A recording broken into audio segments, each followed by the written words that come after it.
극지 기본 계획을 바탕으로 해서 대한민국은 극지 선도국으로 도약할 것입니다. 극지 기본 계획을 통해서 세계를 선도하는 극지 해양 과학 기술을 개발하고 기후 변화와 같은 글로벌 현안 문제에 대해서도 해결하는 데 기여하고자 합니다.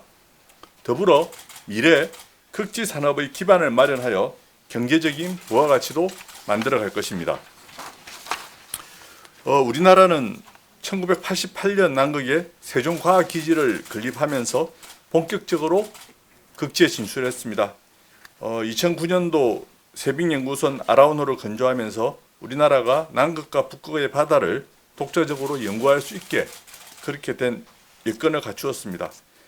극지 선도국에 비해서 우리나라의 극지 활동은 30년 정도 늦게 시작되었지만 남북 북극의 과학기지와 세빙연구선 등 국가의 대대적인 투자와 또 극한 환경에서도 포기하지 않는 열정을 가진 우리나라 과학자들의 노력으로 이제는 세계 최초의 연구 성과를 내고 있습니다. 또한 국제 공동연구에서 참여해서 극지 거버넌스에서 신뢰받는 파트너로 그 지위를 높여가고 있습니다. 이에 지난해에는 남극과 북극에서의 모든 활동을 체계적으로 지원하기 위해 극지활동진흥법을 제정하였습니다. 이러한 극지 인프라와 그간의 연구 성과 제도를 바탕으로 대한민국은 이제 극지활동의 새로운 미래를 향한 도전을 시작하려고 합니다. 이번 기본계획은 국민을 위한 극지 선도국가, 미지를 향한 도전, 미래를 향한 도약이라는 비전 아래 5대 추진 전략을 통해 실현하고자 합니다. 첫 번째 전략으로 남북극 미지 영역에 대한 탐사를 확대하겠습니다. 먼저 세계 최고 수준의 세빙 능력을 보유한 15,000톤급의 차세대 세빙 연구선을 건조해서 그간 아라운호가 접근하기 어려웠던 북위 80도 이상의 고위도 북극해로 나아갈 것입니다. 이를 통해 해빙 관측, 수산자원 모니터링 등의 연구를 수행하고 아시아 최초로 북극점을 포함한 고위도 북극해에서 국제 공동 연구를 주도하고자 합니다. 남극에는 세계 6번째의 내륙기지를 건설하고자 합니다.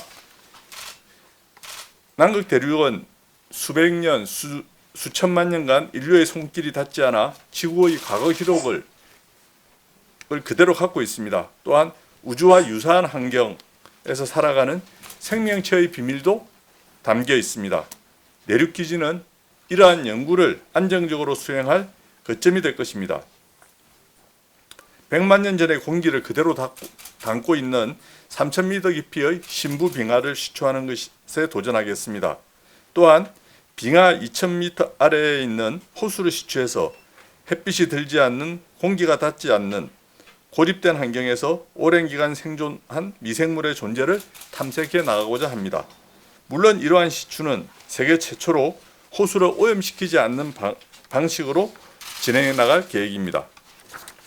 두 번째 전략은 기후변화와 극지환경 보호라는 글로벌 문제 해결을 주도하고자 합니다. 극지 환경 변화를 예측하고 이러한 변화가 전 지구적으로 어떤 영향을 미치는지 밝혀 기후위기 시대에 인류의 미래를 예측하고자 합니다. 오늘 보도를 볼 것 같으면 이번 겨울에도 그 추위와 기록적인 한파 또 이상 고온 등이 번갈아 나타나는 아주 변칙적인 겨울이 될 거다라고 하는 예상하고 있습니다. 그래서 이러한 북극의 변화는 이렇게 한반도에 직접적으로 영향을 미칩니다. 그간 우리가 연구 결과를 통해서 북극에서의 해빙 변화가 한반도의 겨울에 한파를 일으킨다는 것은 이미 알려져 있습니다. 여기에서 더 나아가 북극의 변화가 우리나라의 사계절에 미치는 영향을 밝히겠습니다. 지금까지 구축한 남극 연구의 네트워크를 바탕으로 연구 범위를 기존의 서남극 스웨이트 빙하에서 전 남극 빙하로 확장하여 2030년, 2050년, 2100년의 해수면 상승 예측 시나리오를 제시하겠습니다. 이를 통해 우리는 남극 빙하가 얼마나 빨리 녹는지 그리고 이것이 전 지구 해수면을 얼마나 상승시키는지 알 수 있게 될 것입니다. 다음으로 극지 환경과 자원을 보호하기 위해 해양 플라스틱과 수중 소음홍해와 같이 남극과 북극 바다를 위협하는 새로운 요인들을 면밀하게 모니터링하고 해양 생태계에 어떤 영향을 미치는지도 규명하겠습니다.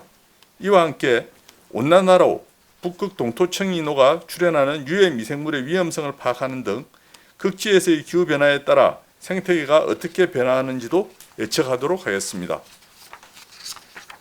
세 번째 전략으로 국가 경제에 기여하는 극지 산업 기반을 마련하고자 합니다. 아직 전 세계적으로 극지 산업으로 분류되어 있는 시장은 형성되지 않은 단계이지만 극한지에 특화된 신기술 개발은 활발히 이루어지고 있습니다. 우리나라에도 이 극한지 기술에 대한 미래 신산업에 대비할 필요가 있습니다. 이를 위해 극한지 신기술을 개발하고 이를 바탕으로 북극 항로 운항 경쟁력을 확보해 나가겠습니다. 대표적으로 친환경 세빙 컨테이너선을 개발해서 우리 선사들이 북극 항로를 안전하게 운송할 수 있는 기반을 갖추도록 하겠습니다. 또한 극저온과 강풍 등 극한 환경을 극복하는 건설, 통신기술, 무인 이동체도 개발하겠습니다. 이러한 기술들은 향후 우주나 심해 등 다른 극한지를 탐사하는 기술로 파급될 수 있을 것입니다. 이와 더불어 극지의 수산 생명 자원을 확보해 나가겠습니다. 북극에서의 책임 있는 어업을 위한 국제적 논의를 주도하여 북극해 수산 자원을 보호하면서 우리나라의 지속 가능한 어업을 가능하도록 하겠습니다. 극한 환경에서 생존한 극지 생물 자원을 활용해 항생제, 치매 치료제, 그리고 면역 조절 물질 등의 신규 의약품도 개발하여 해양 바이오 산업의 활성화에도 기여하고자 합니다. 네 번째 전략은 자원적인 국내외 협력 생태계를 조성하는 것입니다. 먼저 외교부 등 관계부처와 함께 범정부 협의체를 구축해서 주요 극지 현안에 대해 적극 체계적으로 대응해 나가겠습니다. 아울러 북극권의 8개 국가와 맞춤형 협력 사업을 추진함으로써 북극 이사회 옵서버 국가로서의 영향력을 확대하는 한편 북극과학장관회의, 남극조약 당사국 협의 당사국 회의 등 주요 국제 협의체를 국내에서 개최하여 극지 거버넌스에서 의제를 주도할 수 있는 기반을 마련하겠습니다. 올해 7번째로 개최되는 북극 협력 주간을 확대 개편해서 노르웨이의 북극 프론티어, 아이슬란드의 북극 서클과 함께 세계 3대 북극 포럼의 위상을 확보하겠습니다. 또한 남극 관련 국내외 전문가들이 교류하는 플랫폼으로서 남극 포럼도 신설하고자 합니다. 마지막으로 극지 활동의 참여와 소통을 강화하겠습니다. 먼저 극지에 접근하기 어려운 민간의 극지 연구소에 충분히 대응할 수 있도록 극지 인프라를 민간과 공유하겠습니다. 2023년까지 국내에 극지와 유사한 환경을 재현한 연구 실험 시설을 구축해서 산업체, 연구기관 등의 실험과 관련 장비를 지원하고 세빙 연구선의 공동 활용도 확대하겠습니다. 또한 극지 장학 사업 등 프로그램을 통해 과학 연구, 운항, 국제협력 분야별로 전문 인재를 양성하겠습니다. 극지 활동에 있어 국민 참여도 더욱 확대하겠습니다. 국민들이 극지가 더 가깝게 다가갈 수 있도록 중장기 홍보 로드맵을 마련하고 어린이 청소년 대상 극지 교육을 강화하면서 극지 축제와 같은 참여형 행사도 추진해 나가도록 하겠습니다. 극지는 우리나라에 멀리 떨어져 있습니다. 하지만 극지 활동은 우리하고 가까이 있습니다. 지금 바깥의 차가운 바람 한정과 우리 바다의 물결에도 극지의 변화가 담겨 있습니다. 우주를 탐사하기 위해 먼저 디뎌야 할 극한 환경도 우리가 몰랐던 기후와 생명체의 진화의 비밀도 극지에 있습니다. 정부는 오늘 발표한 기본계획을 차질 없이 이행하여 기후 변화에 대응하고 새로운 첨단 기술을 개발할 수 있는 열쇠를 찾고자 합니다. 대한민국이 인류의 미래를 밝히는 극지 활동의 세계적 선도 국가로서 자리할 수 있도록 최선의 노력을 다하겠습니다. 감사합니다.